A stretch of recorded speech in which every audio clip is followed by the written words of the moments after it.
Welcome to Luca is a Billionaire, where the only thing I invest in is your answers.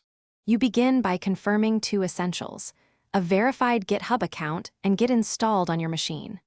Once done, open GitHub and click New Repository. Choose Public Visibility so others can view it.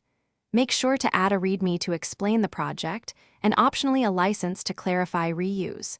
If you prefer not to install tools, use the web-based editor to create files now. These first steps put the repository on GitHub as public. That's the core action to start sharing your code.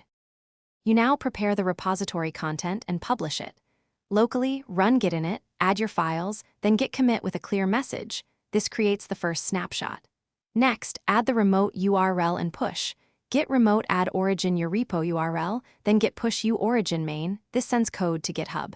Make sure to include a sensible. Git ignore and commit a README and license so visitors understand the project. Once pushed, use topics and branch protection to improve discoverability and safety. You finish by confirming visibility and polishing access. Check settings options to ensure the repo is public, add a concise description and topics, and enable GitHub pages if you want a site. Invite collaborators with explicit roles and enable security features like Dependabot alerts. If something goes wrong, for example, you accidentally commit sensitive keys, stop, rotate the keys. Then remove the secrets from history using Git filter repo or the BFG tool and force push.